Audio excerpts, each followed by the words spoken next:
Assalamu alaikum, everyone. Thank you for coming to another session of Ask Dr. Saleem. So this is a session where we take questions from all of you, and those can be in English or Urdu, your language of preference, but they're answered in English just so that we can reach a wider array of audience. And so without any further ado, I'll get started with some of the written questions that we have. So the first question asks, um, I am confused on zakat, on gold specifically. I heard a bayan on bayan of Ghamidi Sahib. He said that if the gold is 7.5 tola, then no zakat is required. But more than that, the zakat will be paid on excess. So the question asks, let's say I have 12 tola gold. Do I have to have 2.5% on that 12 tola of gold, or on the excess, which is 12 minus 7.5, which is 4.45 tola of gold? Bismillah ar-Rahman ar-Rahim. So the answer to this question is that actually, unless you reach this limit, which is 7.5 tolas, you are not zakatable. You'll not have to pay zakat. But once you cross this, then you'll have to pay zakat on the total amount, whatever that is. For example, as you've just said, if you have 12 tolas, then zakat would be on 12 tolas. So below 7.5, it is exempt. But once it crosses that limit, then the total amount would be zakatable. Thank you very much for the answer, Dr. Saleem. The next question asks, it's about coloring of hair or beard. Is it allowed in Islam? Because they say that any color that we use on hair or beard, except for black, someone says that's not the subject of Islam. So could you please explain? There's absolutely no problem in coloring your hair or your beard, for that matter. And the only thing which should not accompany this coloring is that if you use it to deceive other people regarding your age, for example, or any benefit that you can get because of a younger age, so that would actually amount to deception. So, I mean, if you're not deceiving anyone, so as far as choosing the color dye of your hair or beard is concerned, that's entirely your choice. Thank you, Dr. Saleem. Another question related to that, does the color have to be sourced from, for example, henna, or could it be, for example, artificial colors? It could be any. It could be sourced from henna, it could be an artificial color. So color is color. It could be, I mean, you can procure it from any source. Thank you, Dr. Saleem. The next question comes from Rafia Khwaja. Please go ahead. Assalamualaikum, Dr. Shehzad. Dr. Shehzad, recently I've seen a very disturbing trend that I've been reading, that a lot of young girls, 12, 13, they are on the websites, and suddenly you find that the girl has disappeared from her home. And if she's in Karachi, like yesterday there was news, she's arrived in Rawalpindi and she's met somebody, a boy there, and she's only 13, and she says that she's getting married to him. And there have been several cases like this. That's a very disturbing thing. Another, in the same context, is the disturbing thing of 12, 13-year-old Hindu girls being forcibly converted to marry Muslim men, because the Mawrid thinks that this is the way to Jannah. So how would you comment on these young girls who just run away from home? Is it the parents' fault? Is it they're very strict? Or is there something else strange going on in our culture, society? I just wanted your views on this. Okay, let me answer your second question first. As far as forcible conversions are concerned, they are absolutely not allowed, not permissible in any circumstances. Converting from one religion to another is a person's own choice. It's his or her own intellectual journey, and the person should be given the time and the choice to make that decision. No one, absolutely no one, has this right to force this decision on someone. And this is a major, it's like a game changer in one's life. You just cannot force people to change and give up their views for some particular gain that they might think they have. So this is a practice that has to be put an end to. In fact, laws can be enacted in a Muslim state or even a non-Muslim state in which all such forcible conversions would be punished. And people who attempt them or conduct them would be penalized or punished for this. This is no less than a crime. And as far as your first question is concerned, that how come that we find very young girls ending up, I mean, in some other city and eloping, as they would say, through the internet with some boy. There are a number of factors which are responsible for this. Foremost is our social media and the way the connectivity has become so easy to make a person get connected to the opposite gender in the click, in just one click, and things that used to happen in the olden times through a lot of processes that were involved, now they just take place in a second or so.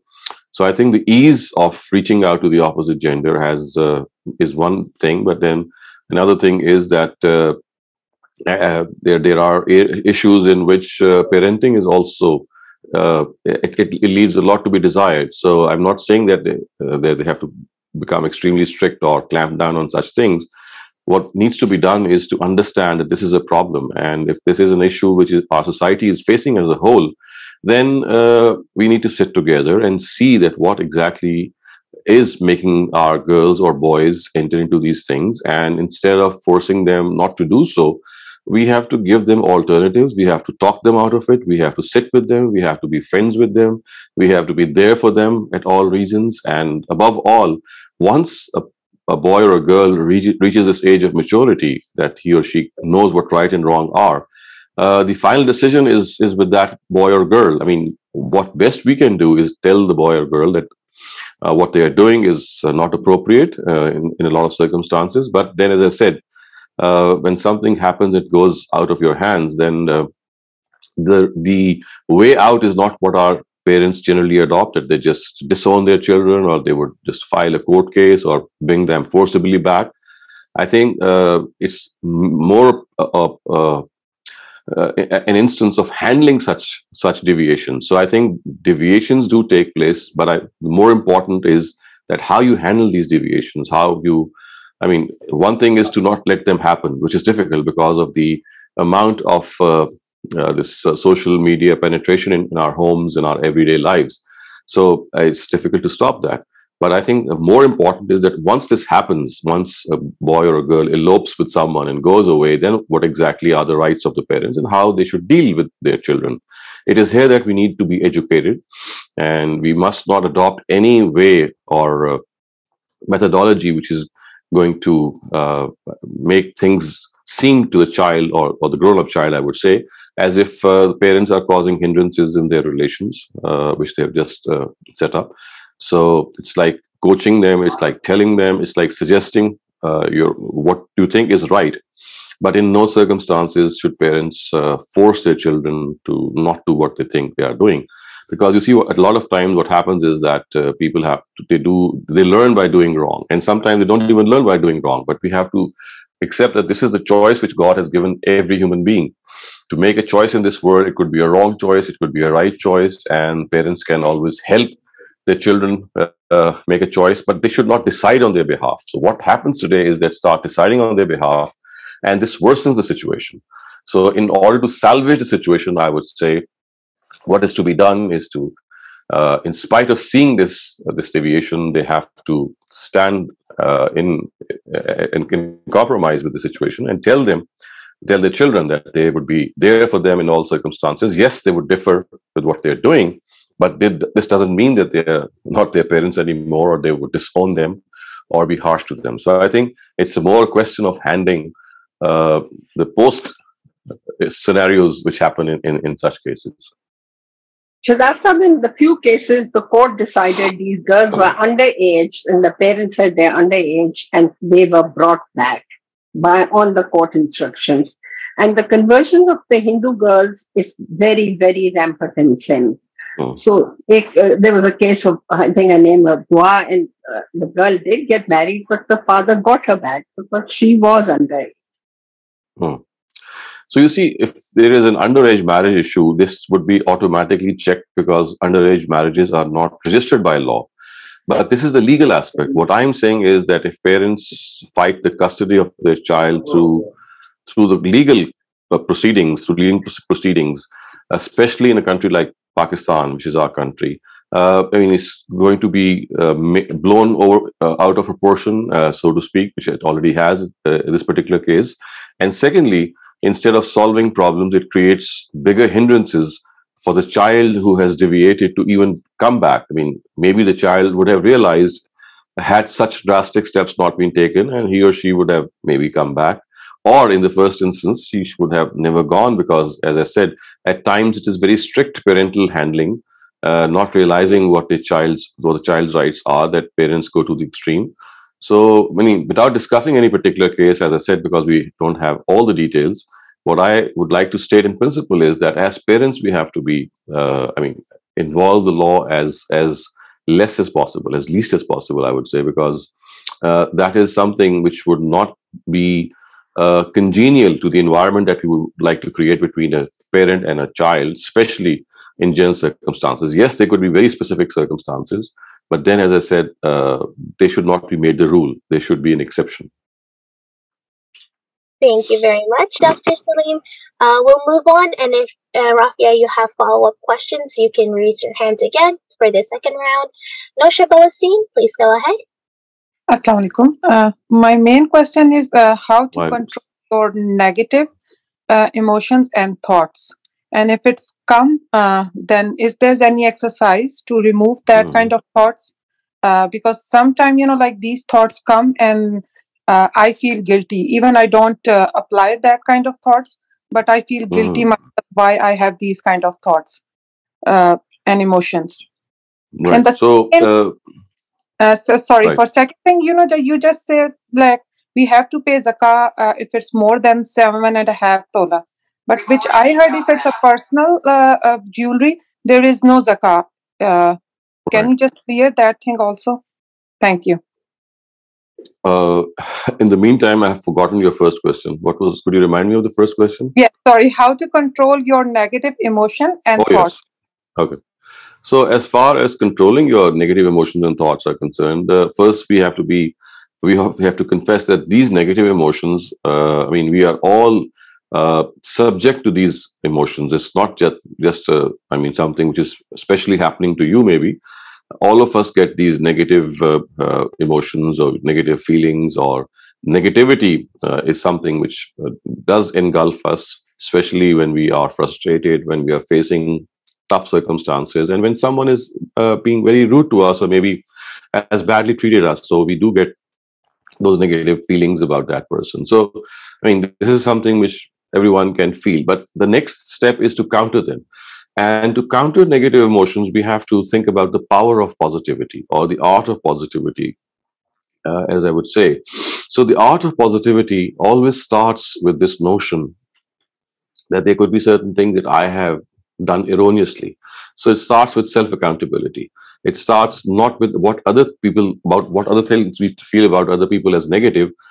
First of all, if there is any negativity, we need to find out if we have that negative maybe trait in us or not. So going through our own weaknesses, our shortcomings, it cuts to size our own self. And instead of concentrating more on other people, we tend to concentrate more on our own self. So see, these emotions about other people, I understand that they are at times very natural because of the hurt that they have caused. But as I said, the more we concentrate on our own selves, the more would be worried about how to correct our own selves, how to be better human beings, our own selves. So I would say that the starting point is to concentrate more on what we can do to fix the situation, instead of thinking that why the other person has done something wrong, or why are we facing these negative feelings. So these negative feelings have to be countered by this power of positivity, in which we are always thinking that we are amiss. And at the same time, one thing that might help us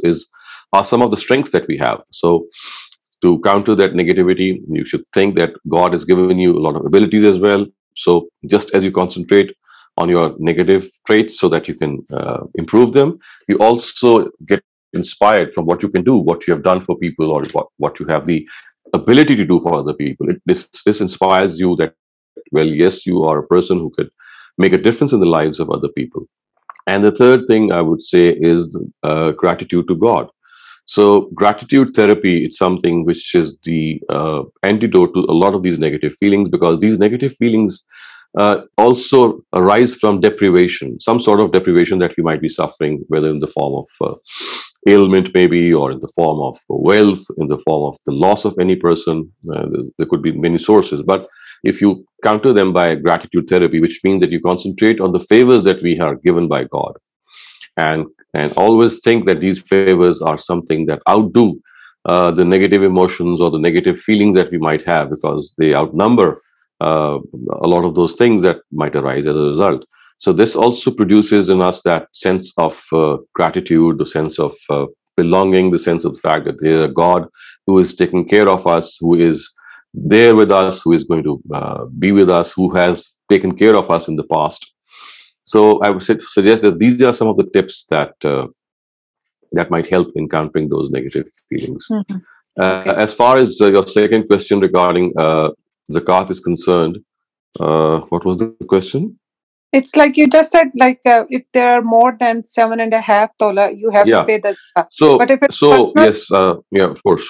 So the answer is that zakatable jewelry or zakatable assets are all those which are meant for investment and not for personal use. So if you're not using jewelry, I mean, you just bought it for investment purposes. I mean, you could be using some jewelry very sparingly, for example, maybe once a year, but you still use that jewelry. So jewelry of personal use, whether you use it frequently or sparingly, that is all exempt. So jewelry, assets, and any other thing which is zakatable will only become zakatable, I would say, when it is bought for the purpose of investment. Other than that, there is no zakat. So that has also to be clarified. Okay, thank you. Thanks, sir. Thank you. Our next question comes from Daniel Khan. Please go ahead. Assalamu alaikum, sir. First of all, thank you for providing this opportunity. Can I ask my question in Urdu, or do I have to speak in English? Yes, you can. No, you can ask your question in Urdu. Okay, sir. Sir मेरा जो सवाल है वो दीन के बुनियादी उसूल के ऊपर है। मैं गांधी साहब को काफ़ी अरसे से देख रहा भी हूँ और उनका काम भी मैंने पढ़ा है। तो इस नौइयत का सवाल इस टाइप का सवाल उनके सामने पेश भी किया गया और उनके सवाल से उनके जवाब से शायद मैं मुतमईन इसलिए नहीं था, मुझे लगता है ये सवाल कभी ठीक तरह पेश नहीं किया गया। मैं अपना सवाल आपके सामने रखने से पहले सर गांधी साहब की 2 स्टेटमेंट आपके सामने कोट करना चाहता हूँ। गांधी साहब एक मजहबी इंसान और गैर मजहबी इंसान के दरमियान में कहते हैं जो बुनियादी फ़र्क है वो ये कि जो मजहबी इंसान है वो खुदा पे यकीन रखते हैं, वो आखिरत पर यकीन रखते हैं और वो इस दुनिया के अंदर इम्तिहान पे यकीन रखते हैं। और वो कहते हैं कि जो आपका इम्तिहान है वो आपने किसके आगे पेश होना है, खुदा के आगे, और कब होने आखिरत में। वो एक नौइयत से वो भी उसके इम्तिहान के असूल के ऊपर वो मानते हैं। ये एक उनकी स्टेटमेंट है। और सर एक और उनकी जो दूसरी स्टेटमेंट, ये जब उनसे प्री डेस्टिनेशन के बारे में सवाल पूछे जाते हैं वो कहते हैं कुछ चीज़ें प्री डेस्टिनेड हैं, जैसे मेरी शक्ल सूरत, मेरे माँ बाप, मेरे कहाँ पैदा होना है, और कुछ चीज़ें उसके अंदर आपको अल्लाह ताला ने इरादा और इख्तियार दिया गया है और उसमें अल्लाह ताला अपना इल्म होने के बावजूद मुदाखलत नहीं करता।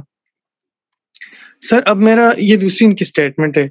सर मेरा अब सवाल ये कि जब मैं इस दुनिया में पैदा भी नहीं हुआ था, जब मैं ये दुनिया बनी भी नहीं थी, अल्लाह ताला को पता था कि उसने मुझे पैदा करना है और उसने मेरी जो प्री डेस्टिनेशन, उसने मेरी शक्ल सूरत ये रखनी है, मेरे माँ बाप ये होंगे, मैंने इस मुल्क में पैदा होना है। और उसके साथ अल्लाह ताला को ये भी पता था कि मैंने इसको इरादा और इख्तियार देना है और उस इरादा और इख्तियार के साथ मेरे इल्म की कोई मुदाखलत ना होने के बावजूद इसने कौन सा रास्ता इख्तियार करना है। और अल्लाह ताला को ये भी पता था ये मग़ज़ूबन अलैहिम का रास्ता लेगा या अनअमत अलैहिम का लेगा और इसका आखिर में अंजाम क्या होगा, अल्लाह ताला को ये भी पता था। सर ये जो अल्लाह ताला की सिफ़त है ये इस इम्तिहान के असूल के साथ कंपैटिबल नहीं है। मैं आपको एक एग्जांपल देना चाहता हूँ, इससे पहले आप मेरा जवाब दे दें। सर अगर मैं इस टाइम दुनिया का सबसे बड़ा मैथमेटिशियन ला के अपने सामने बिठा दूं और उसको मैं कहूँ कि आपने 2+2 का जवाब देना है, सर हालांकि मुझे पता है मैं तो शायद फिर भी इंसान हूँ, शायद वो फिर भी कोई गलती कर जाए 2+2 का जवाब देने में, लेकिन अल्लाह को तो हुज्जत की हैसियत से पता है सर, वो तो 100% जानते हैं कि मेरा क्या अंजाम होना है। तो ये तो इससे भी ज़्यादा इम्काना बात है अगर मैं किसी मैथमेटिशियन को बुला के उसके आगे ये रखूँ कि अल्लाह ताला हमारा इम्तिहान ले रहे, जब वो पहले ही जानते हैं। और सर मेरा जवाब देने से पहले अगर आप प्लीज़ इम्तिहान क्या चीज़ है इसको आप अगर इन प्रिंसिपल डिफाइन कर दें इस सवाल से हट के, क्योंकि जितना मैं समझूं वो तो ये कि या आप किसी का पोटेंशियल जानने के लिए इम्तिहान लेते हैं या आप ये जानने के लिए लेते हैं कि वो पास होगा या फेल होगा। जब अल्लाह ताला को ये दोनों चीजें पता है तो फिर इम्तिहान ले रहे अल्लाह ताला, ये तो बिल्कुल एक लॉजिकल फैलिसी की तरह लगता है अल्लाह ताला की सिफ्त के साथ। Thank you sir. Okay, so the question that you asked is an age-old philosophical question regarding predestination and regarding the fact that how can the test which God has created in this world, or the trial which is set up of human beings in this world, is compatible with the knowledge that he already has regarding our fate. So I think that the important point here to note is that as far as God's knowledge regarding our fate is concerned and the freedom to choose what we do is concerned, these are two separate tracks. Yes, he knows what's going to ultimately happen, and but his actual knowledge is not that he's governing our what we do. His knowledge just says that, well, a person out of his own personal choice will do such and such things, and then his fate would be like this. So the important point here that we need to understand is that as far as God is concerned, to him the final result is already, I mean, he's already aware of it even before he has created us. So he knows which of us is going to land where. So I think this is not a fallacy at all, because we need to understand that as far as God's knowledge is concerned, that is not an issue here. The issue here is that, I mean, we are not aware of that knowledge. So we can only become aware of that knowledge or agree with his decision once we pass through that test. This is a very important point. To have God's knowledge, and God has his knowledge, is not an important thing, because we don't know what God knows. When we are leading our lives, I mean, it's like a leap into the unknown. We only get to know things once they happen. So because we don't know what the future has in store for us, so whatever we do is still a test for us. It wouldn't have been a test had we known what's going to happen in the future. So we have to understand that this test is not with respect to God. It is not respected to God's knowledge. The test is with respect to our freedom of choice. And the question that you have asked is that what exactly is the nature of this test? And I would say that the nature of this test is that you have to choose right or wrong on the basis of your own free will. Wherever your free will is hampered in any way, or there are some barriers, you'll be given certain concessions. But wherever you are able to take the decision and you didn't take that right decision, then that is a trial for you. So we have to understand the trial of life not through God's eyes or not through his vision, because he knows the ultimate. And if you have this question in mind that if he knows the ultimate, then what exactly was the point in creating us when he knows the result? So that's another question, and I can answer that question because that is another area that we will go into. But to come to your point, I would say that as far as this test is concerned, I mean, we don't know where we're going to end up with. And we always know that this is a choice that I have. And I know that if I get up today, I'm going to go to my office and I'm going to do certain things that I have in mind.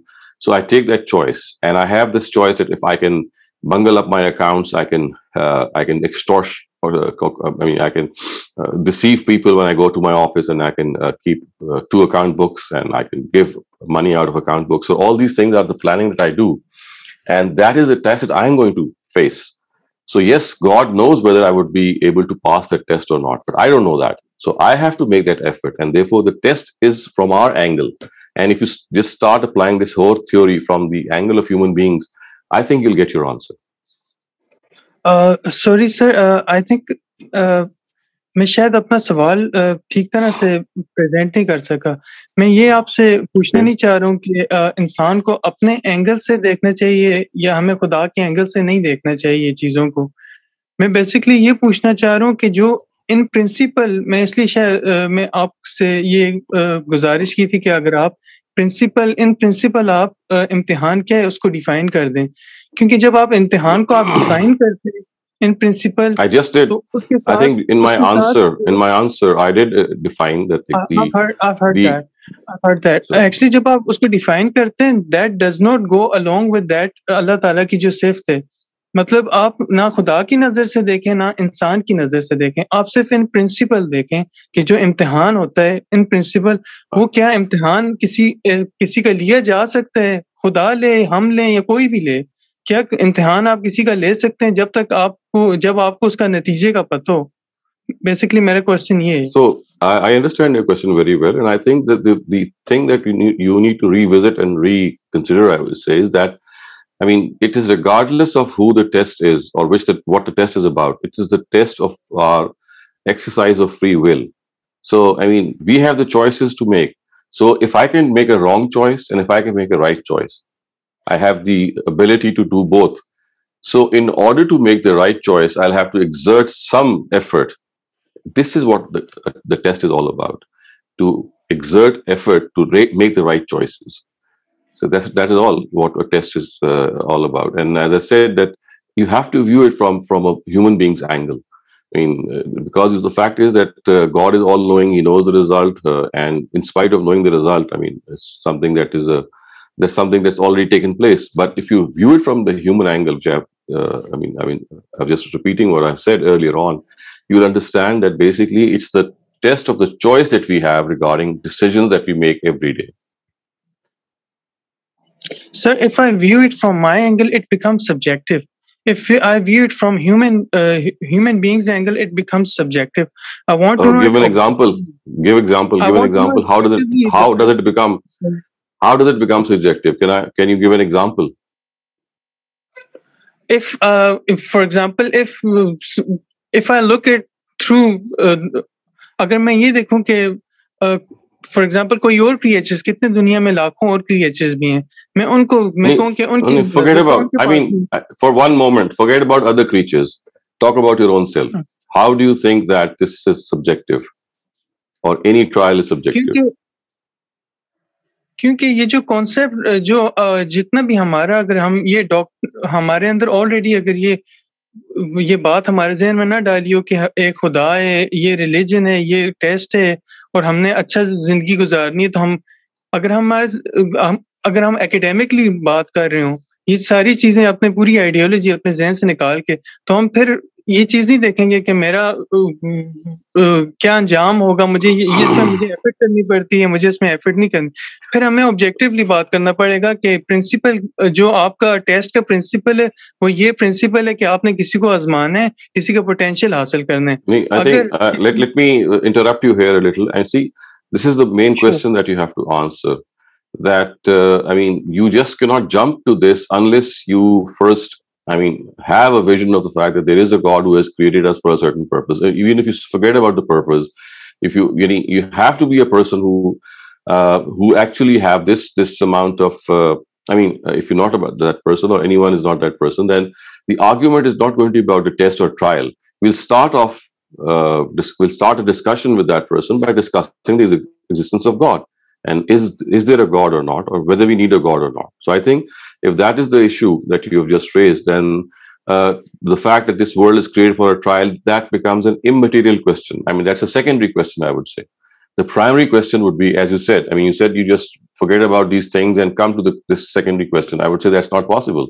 This trial and this test can only be associated once we have a vision of God. I mean, first we have to have that vision of God, and then this question would arise. You just cannot jump to the second question by skipping the first question. So if you're on to the second question and you'd like to dismiss the first question, I would say that we just cannot do that, because there's no concept of trial and test.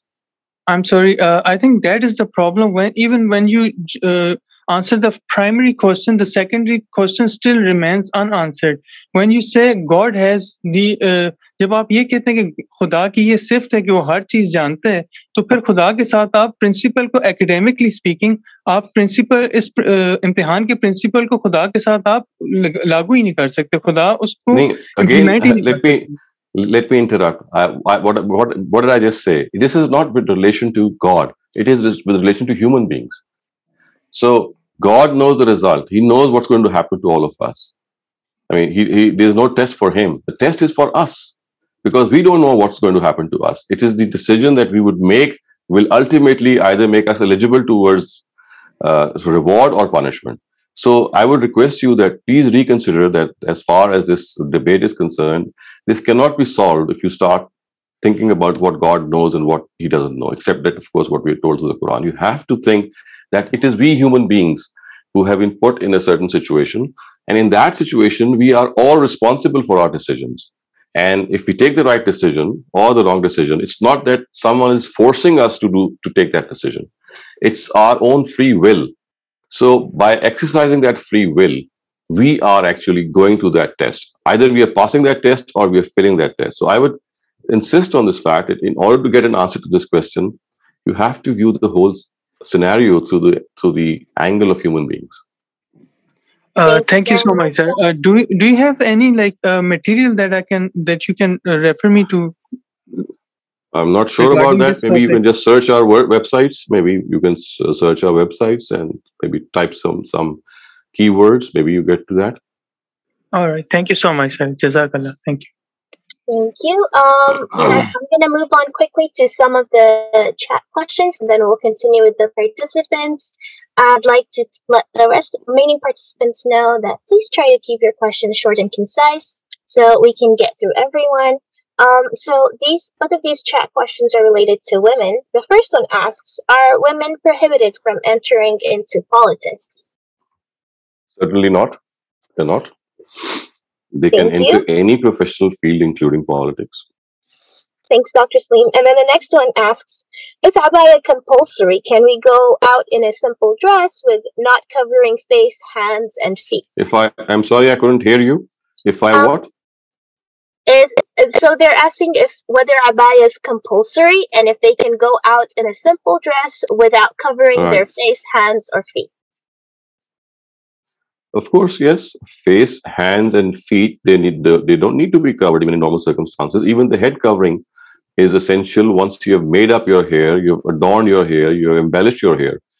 Otherwise, any decent dress, which of course is up to the mark of decency, is fine. So covering your head, covering your face or your feet or your hands is not compulsory in any circumstances. Just about the head. Thank you, Dr. Or your hair, I would say. Yeah. Riaz, please go ahead. You're up next. Assalamu alaikum, Dr. Sahab. Wa alaikum assalam. Dr. Sahab, there is this word, the Allahumma, which comes in the Quran, it has been translated, Ya Allah, Ya Allah. But when I'm looking, is the humma is different than the hum? Why they translate it as it? This is a one single word. It has become a single word. So humma is not home actually. Allahumma in Arabic is O God. So you must not confuse it with hum it is now virtually a single word, and it just is an invocative, which means that it is addressing God and saying O God. So it's not combination of Allah and hum, right? No, there's no pronoun. There's no pronoun involved here. Oh, okay. Thank you. Thank you. Adil Qureshi, you're up next. Please go ahead. Ji, Assalamu alaikum, Doctor. Sir, in your breakdown of the surahs, in the structure of the Quran, you mentioned that Surah Baqarah as well as Surah Al Imran are Makki surahs, but they're Madani surahs. They're Madani surahs. Okay, so I guess this was a mistake. That's fine. Those were posed in green color, and that confused me. Those should have been yellow then. If they're just let me know which slide. Maybe there is an error in the slide. Otherwise, the first chapter of the Quran just has one Meccan surah, which is Surah Fatiha. The rest of the 4 surahs are all Medinan surahs. Yeah. So it was the first slide in the introduction to Quran session. Okay, so we'll have it checked. I'll have it checked. Thank you for that. Thank you for pointing this out. Sure, sir. Muhammad Shuaib, you're up next. Please go ahead. Shahzad साहब, मेरा सवाल वसीयत और मीरास के बारे में है कि अगर किसी शख्स की 2 या 3 बेटियां हों तो अकॉर्डिंग टू सूरह निसा इन Quran 2/3 of the assets will go to the daughters and 1/3 would be left. So सवाल ये है कि वो जो 1/3 है उसके बारे में जो वसीयत वो कर सकता है, उसका कोई बेटा नहीं है, वसीयत कर सकता है नंबर 1। और अगर वसीयत कर सकता है तो क्या वो मतलब वो मुश्किल पेश नहीं आएगी इस बारे में कि जिनके वो जो पहले से जो वारिस हैं, वो जो 2 या 3 बेटियां हैं, तो उनके हक में फिर वो कैसे वसीयत होगी? और मैं यहाँ पे यानी मीज़ान में उस्ताद मोहतरम गामदी साहब का मैं यानी वो मजमून पढ़ चुका हूँ और वीडियोस भी, तो यहाँ पे यानी ज़रूरत या खिदमत का एलिमेंट नहीं है। वैसे ये एक जनरल क्वेश्चन है कि जो 1/3 ऑफ द एसेट्स, उसके बारे में क्या हम वसीयत कर सकते हैं उन्हीं बेटियों के हक में या नहीं? आप उन्हीं बेटियों के हक में कर सकते हैं, क्योंकि वो जो बचा हुआ जो तरका है वो किसी का हक आप उसमें कम या ज्यादा नहीं कर रहे, वो आपके इख्तियार में। आपने वो 3 बेटियों को जो 2/3 इनको मिल गया है, sorry, I'm going to switch my language. So your question is regarding inheritance, in which we have 2 or 3 daughters, which obviously would mean that there is an amount of share which is left over. So if you have 2 daughters, I mean more than 2 daughters, then the share of each daughter would be taken from 2/3. And in all such cases, there would be a residue, which is 1/3. So your question is regarding that 1/3 and how you would apply the principle of making a will regarding that 1/3 inheritance. So I would say that that 1/3 can be willed once again in favor of the girls or your daughters, and the principle of service or the fact that they are in need is not applicable here, because here you are making that absolute application of making a will regardless of any shares being increased or decreased. So that's an entirely your prerogative. You can give it to your daughters once again and increase their share as a result. You can give it to someone else. You can give it in charity. You can give it to someone that you know. And in the absence of any such will, then the principle that we have in Islam is that it will go to the nearest male relative. बहुत शुक्रिया। Thank you. Mohammed Salim Muani, you're up next. Please go ahead. Basically, my question is a bit personal. It's a bit personal one, but it may help many to take decision at some point of their life. Basically, I have a relative who is not that distant. So he was very bad to his parents, crossed all the limits, and his parents were very unhappy with him. But in the meantime, he got seriously ill. And so now, being parents, his father and mother, when they see their son seriously ill, so I think they have forgiven him, as it seems evident because they are by his bedside by now. So in the light of Quran and Sunnah and Hadith, what should I do? Should I leave my unpleasant behavior towards him and go to see him or not? So what exactly is your relationship with that person? He's my brother-in-law.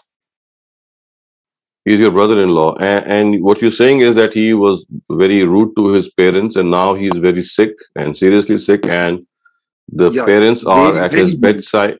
Yeah, okay, and they are at his bedside attending to him. And now, now what is the question?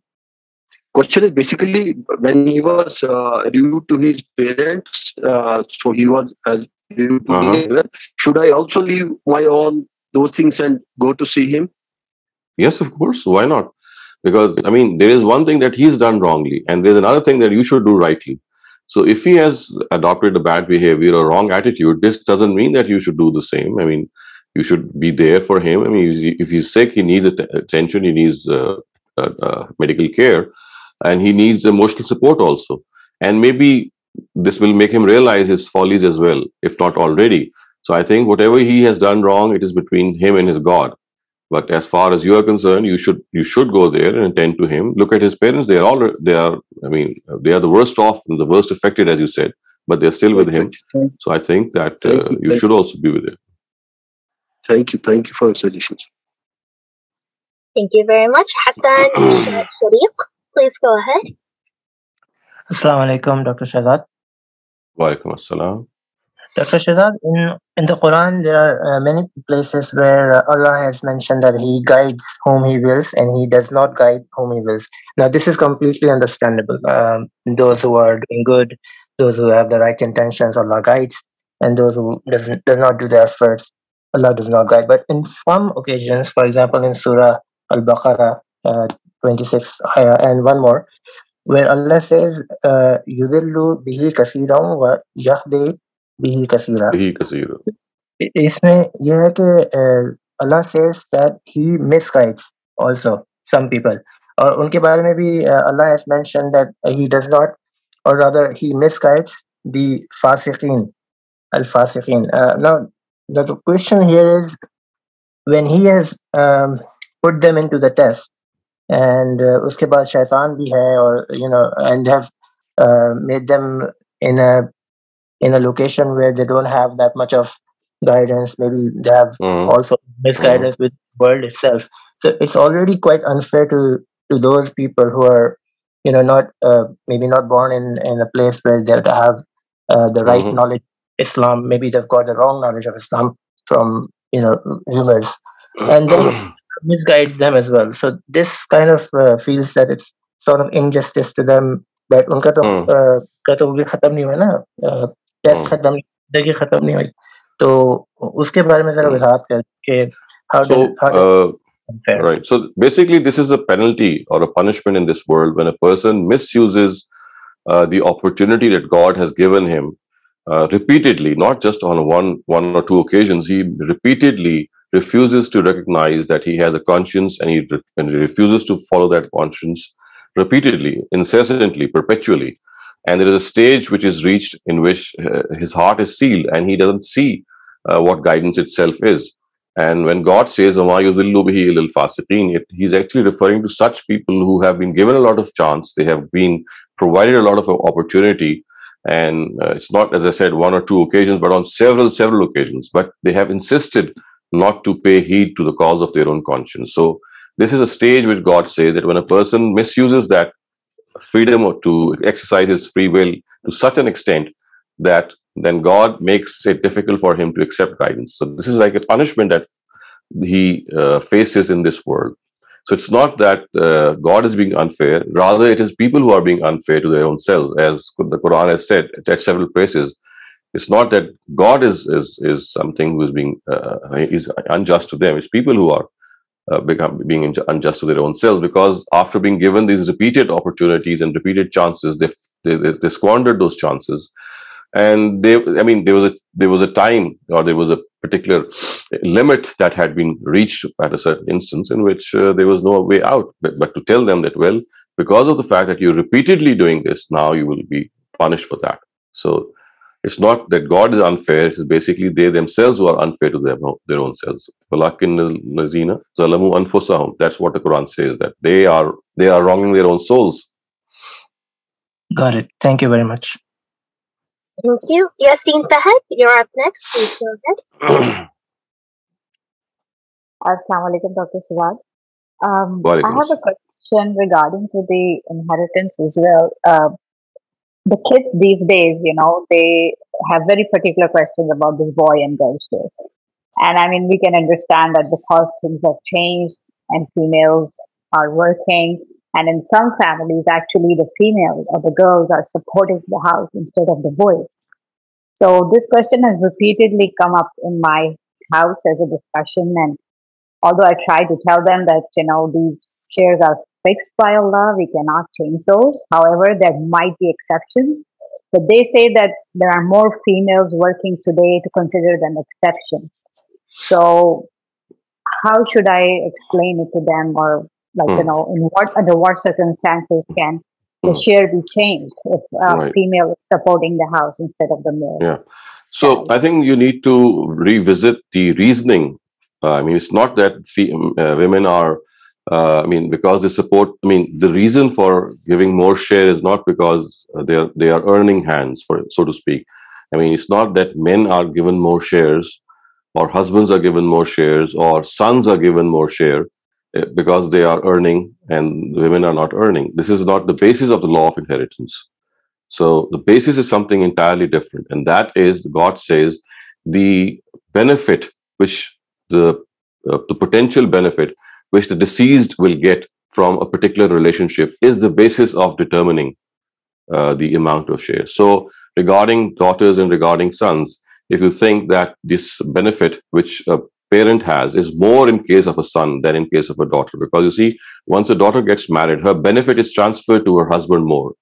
And in a society in which men have been consigned the role of the head of the family, so once you go to your husband, your benefit, or the benefit that you can give, in general circumstances, it moves towards your in-laws family, including your husband the foremost. So this is the reason. And if this is countered by the fact that there are women or there are girls who look after their own parents much more than their sons, then we have to understand that these are exceptions. And for such exceptions, God has given us a way out, and that is when they are doing some special service to their fathers or to their parents in any way, then on the basis of that special service, more amount can be willed in the favor of a daughter. So I think that you have to understand that it's not the earning issue which is the basis of this law. It is the potential benefit which the deceased will have from the person to whom that share is assigned. I totally agree with you, and I think that is what I was trying to understand, that there is a family I know where the daughter has not married to support her parents. However, her brother is married. So in that case, the parents can make... Yeah, you can make a will in favor of the daughter, because any will can be made in favor of a heir on the basis of some need or some service that he or she has done. So because in this case, she has sacrificed her marriage, she's not married, and she's stayed at home taking care of her parents, so they can always will more in favor of her.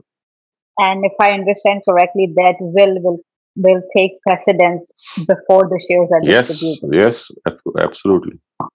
Okay, thank you very much. Thank you, Dr. Saleem. We have a question in the chat that asks, is the narration about the inayah of Sayyidina Ali as in the time of Amir Muawiyah, is that true? And the hadith that they're quoting is from Sahih Muslim, number 6229. So if you'd like, I could read it out. Yes, please.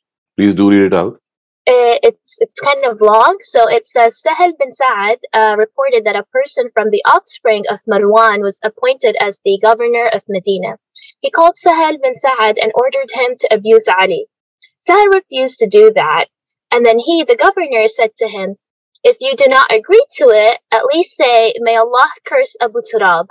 Sahel said, there is no name dearer to Ali than Abu Turab, as it was given to him by the Prophet himself, and he felt delighted that he was called by his name. The governor then said to him, narrate to us the story of his being named as Abu Turab.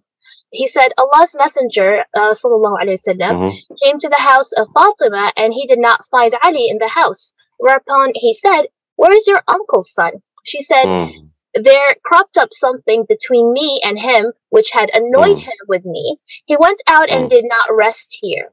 Allah's messenger, sallallahu alaihi wasallam, asked a person to find out where he was. He came and said, Allah's messenger, he is sleeping in the mosque.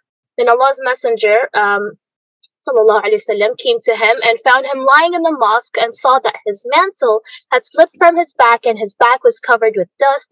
And Allah's messenger, sallallahu alaihi wasallam, began to wipe it away from him, from the body of Hadrat Ali, saying, get up covered with dust, Abu Turab, get up covered with dust.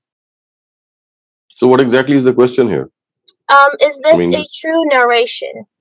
Well, that I need to check. So if you need to, please send me that narration, and I'll check it up. But apparently it's just something which tells us that the reason that the title given to Ali was Abu Turab, it just tells us one of the causes or the sources that what made him be called so. But I would need to look this up in more detail. If you could send it to me, and maybe the person who is asking this question could directly send it to me, and I can check it out and then maybe reply in more detail.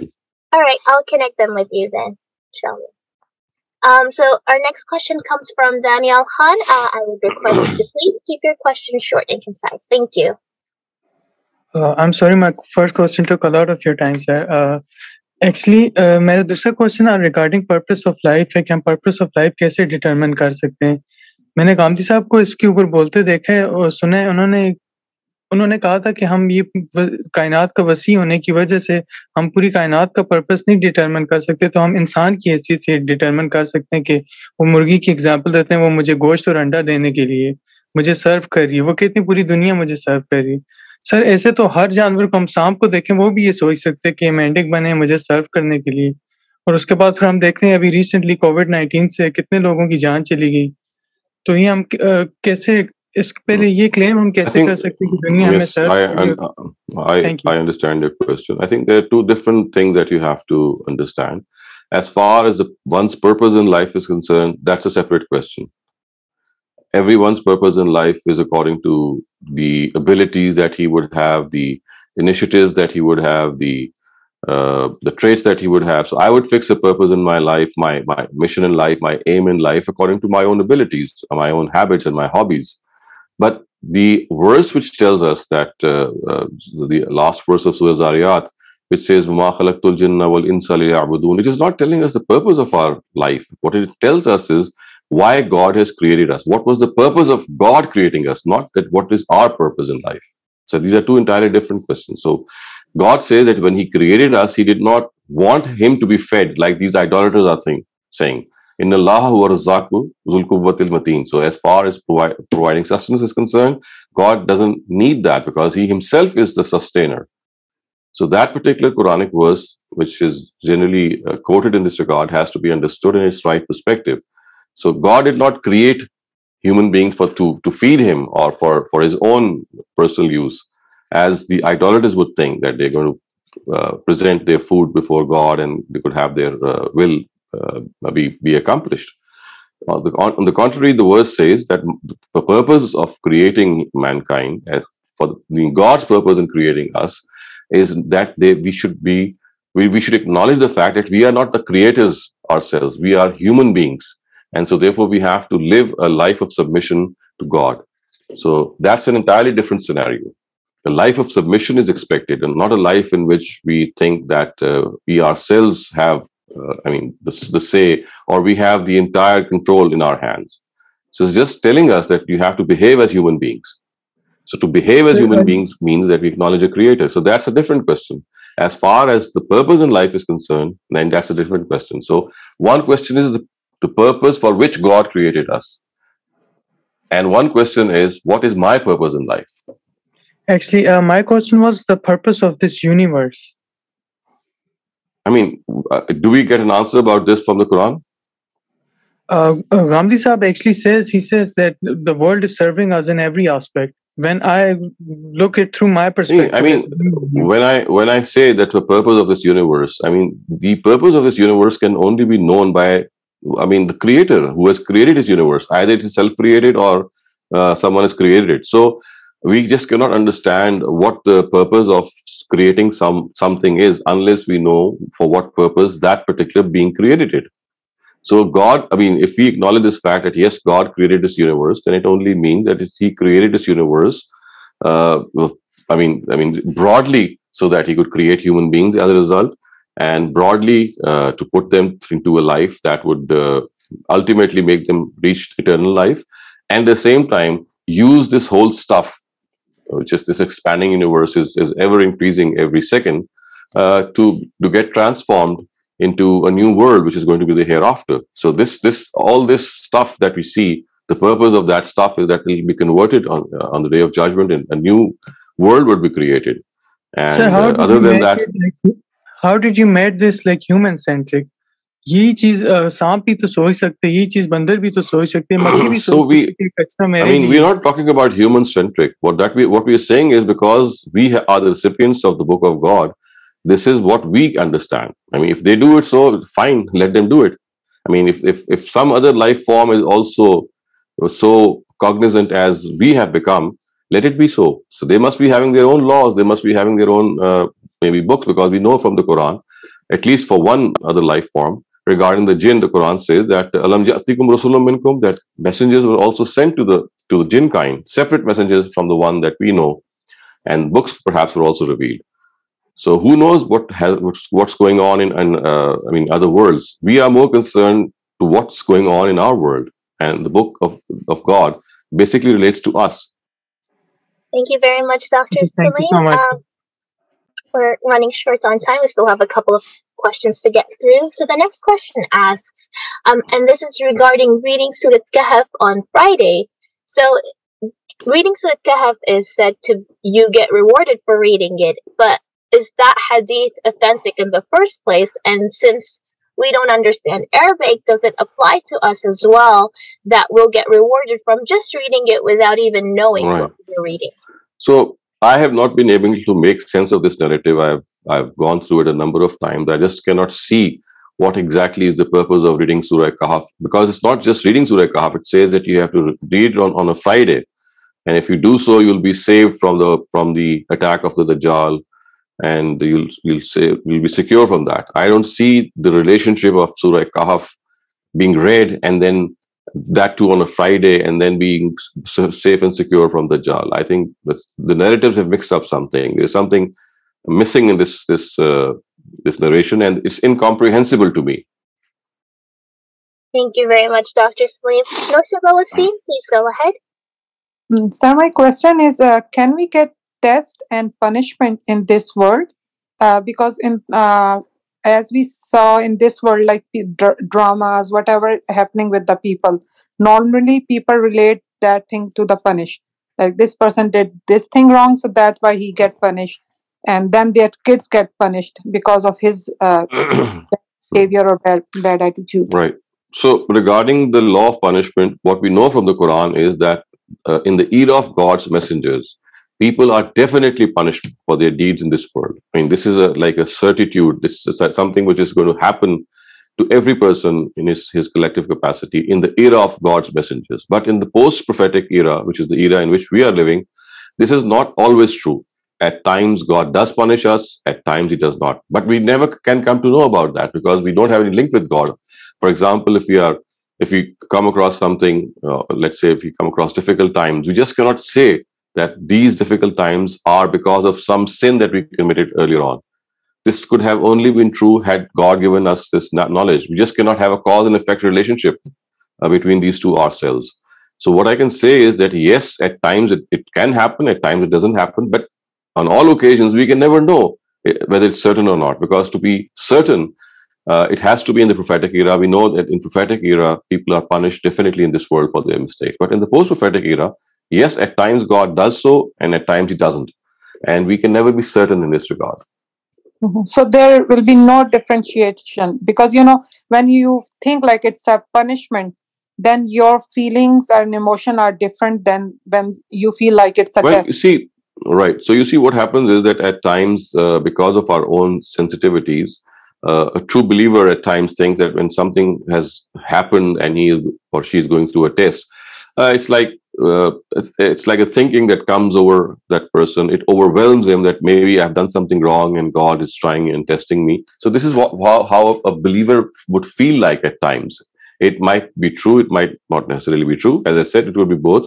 But if it is true, then of course, you take this chance that maybe it's true. So what happens is that you try to evaluate what you did in the past, which was not right.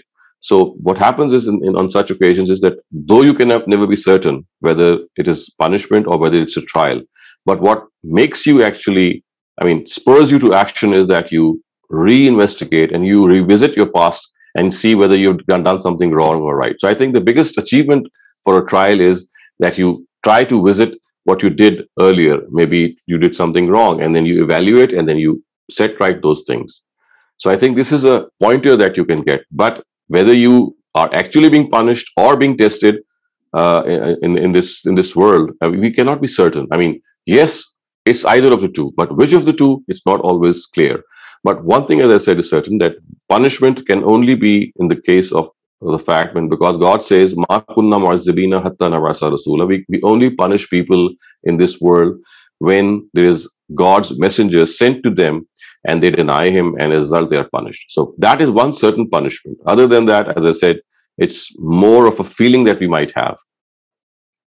Thank you very much, Dr. Saleem. We are out of time. So I know we still have some remaining questions in the chat and also raised hands. But inshallah, I'll request these participants to either join us next month for the next session of Ask Dr. Saleem, or we have other series that go on throughout the week on a weekly basis. So if you join us during the Islam Study Circle, you're very welcome to ask your questions during that time. And with that, we are out of time. So that's the end. Any concluding remarks, Dr. Saleem, before we end? So thank you very much for being with us, inshallah. So we'll see each other in the next session.